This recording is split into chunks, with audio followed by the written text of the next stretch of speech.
Breaking tonight, a chilling prediction of another assassination attempt on Trump vanishes into thin air.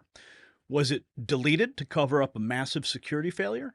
Meanwhile, the FBI's own deputy director drops a bombshell, exposing his boss's lies about the Butler shooting. But that is just a tip of the iceberg. Stay tuned for the full story and a final thought that will make you question everything you thought you knew about your safety in America. And just as the Secret Service failed to protect Trump, your savings are under attack from a weakening dollar. Like the shooter evading security, inflation is sneaking up on your wealth. Don't let your financial future become a target. Just as Trump survived thanks to luck and God's protection, your money needs real protection. Global Gold Investments, they offer the security your finances deserve. Call that number on the screen, 888-700-4148. Mention Next News for VIP treatment from America's conservative precious metals dealer. They're offering a 5-year IRA fee waiver on qualified rollovers. Call 888-700-4148 or visit IRAGoldproof.com. You'll find it linked down below. Protect your wealth before it's too late. Now, folks, what we're about to reveal will shake you to your core. The attempted assassination of President Trump is far from a closed case. In fact, it's unraveling faster than a cheap sweater. Let's start with this bombshell. President Trump himself is pointing fingers at the very agency sworn to uphold justice. Just take a look at this post that he shared on Truth Social. That's right, Trump is suggesting FBI Director Chris Wray might be involved in his assassination attempt. But it gets worse. Wray had the audacity to claim that Trump wasn't hit by a bullet but by shrapnel. Well, his own deputy just threw him under the bus. Let's take a look. Here's the FBI Deputy Director, Paul Abate, setting the record straight. Take a look. Thank you, Mr. Chairman. Mr. Abate, am I saying your name right? Yes, Senator. Thank you. You are the Deputy Director of the FBI, is that correct? Yes, Senator.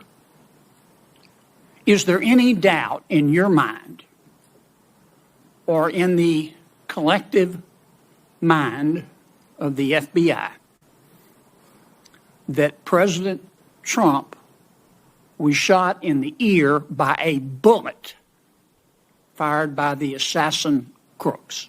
Senator, there is absolutely no doubt in the FBI's mind whether former President Trump was hit with a bullet and wounded in the ear. No doubt, there never has been. Okay. I've been part of this investigation since the very beginning, and that has never been raised. You're sure? Yes. It wasn't a space laser. No. It wasn't a murder hornet. Absolutely not. It wasn't Sasquatch. No, Senator. It was a bullet. It was a bullet, Senator. 100%. Fired by crooks. Yes, sir. That hit President Trump in the ear and almost killed him. 100%, Senator. Okay. Glad we cleared that up. Oh, wow. So, now we know. No space lasers, no murder hornets, no Sasquatch, just a bullet, plain and simple. So Wray's credibility, what credibility he had left, completely gone, like a snowball in July. But the Secret Service is not off the hook either. Yes, take a look at this. A whistleblower from within their own ranks dropped a truth bomb that is sending shockwaves through Washington.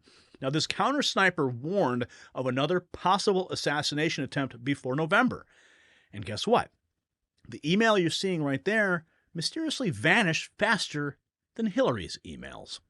When confronted about this vanishing act, the acting Secret Service Director, Ronald Rowe Jr., he did what bureaucrats do best. He dodged. Now watch as he squirms under the questioning. Let's roll it. Director Rowe, I want to come to you first because a counter sniper has decided to speak out about the culture at your agency, and I think it is very telling. And he sent an email, and I'm going to quote from that. If this agency needs to change, and if not now, when? The next assassination in 30 days? But here's what I want to talk with you about, because in this email, he says, and I'm quoting again, the motto of the USSS is CYA. And Every supervisor is doing it now. That's the end of his quote. So you're the guy in charge. And you're one of those supervisors. You've been a career guy there at the Secret Service. The public has lost trust in the ability to execute the mission, to protect. And I want to know how you feel about the fact that employees in your agency are worried about covering their behind and not worried about protecting a former president. Thank you, Senator. So I am hurt by that email, but not in the way you think I'm saying it. I'm hurt because my people are hurting right now. We need them. Then why did somebody delete the email? I'll get back to you on that, Senator. The agency deleted the email. But may I address your question? Yes, please. And I will get back to you as to whether Yes. the email was deleted or not. My agency is hurting. Emotions are raw.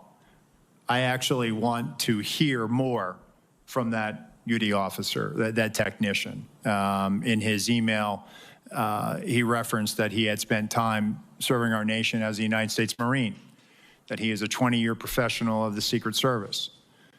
I am committed to being a change agent, meaning I am committed to reviewing some of these things. I looked at the points in his email very quickly. I saw it as I was on my way over here this morning. Deleted it. I want to have further conversations, not only with him, but also the counter-sniper supervisors. If I may step back in, sir. Yes, ma'am. All right. So you want to talk with him. What about other whistleblowers? What about this culture? Are you going to allow these whistleblowers to speak out? Because it is troublesome if somebody went into the server and deleted that email. Mm-hmm. Absolutely troubling. But Roe's tap dance didn't end there. He then had the gall, you ready for this, to blame cell phone issues for their failure to launch a counter-drone system. That's right, folks. The agency protecting our president was foiled by the same problem that you have trying to post a selfie at a crowded concert. Well, here's Roe admitting that they might have stopped the shooter if only their phones had better reception. Watch.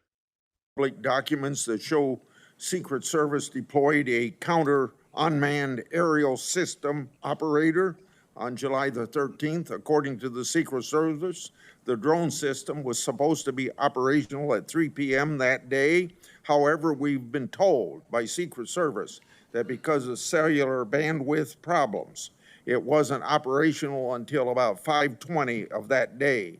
If the system was operational, Secret Service would have had the ability to detect the shooter and his own drone use. Why is the Secret Service dependent upon local cellular network? Does the Secret Service have a backup plan in place? Yes, thank you, Senator. And that is something that I briefed in the closed door, and again, something that has cost me a lot of sleep because of the eventual outcome of the assailant. That what if we had geolocated him because that counter-UAS platform had been up? It is something that I have struggled with to understand, and I have no explanation for it. It is something that I feel as though we could have perhaps found him. We could have maybe stopped him. Maybe on that particular day, he would have decided this isn't the day to do it because law enforcement just found me flying my drone. People fly drones all the time on the peripheries of our sites. And we go out and we talk to them and we ascertain what their intentions are. On this day in particular, because of the connectivity challenge, as you noted, there was a delay and he flew his drone at 3:51 approximately. So moving forward, we are leveraging resources from the Department of Homeland Security and others to make sure that we have dedicated connectivity so that we're not reliant on public domain, so that we can ensure that whatever assets we have in place, those assets are operational. And that is my commitment to you, that we are going to make sure we're going to do that, and that is something we are moving out on. Can you believe that? You'd think that the greatest nation on earth, with the greatest military on earth, would have had another way to connect to their own drone to survey the site. But the assassin, he had no problem. He could get his drone up just fine. But the Secret Service, wow, raises a lot of questions. Maybe we could have stopped him. That's what he says. Maybe. Is that the standard we're setting for presidential protection now? So let's recap this. We've got an FBI director contradicted by his own deputy, a Secret Service deleting warnings of future attacks, and cell phone issues preventing them from spotting a threat.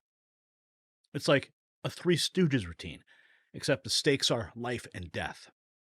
And let's not forget the shooter himself. We're expected to believe that a 20-year-old mastermind single-handedly outmaneuvered multiple law enforcement agencies, flew drones undetected, and pulled off a shot that would make a Navy SEAL jealous? All while law enforcement twiddled their thumbs. Think about that. If you got value from this report, tap subscribe. My final thought is now. Americans, the pieces of this puzzle don't fit. We're left with more questions than answers. How did a lone gunman outsmart our nation's top security forces? Why are officials contradicting each other? And who benefits from this chaos?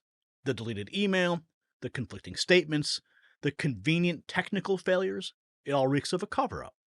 Are we witnessing a deep state operation unraveling before our eyes? Or is this just breathtaking incompetence at the highest levels? Either way, our republic is at risk. Stay vigilant, demand answers, and remember, in a world of lies, truth is the ultimate rebellion.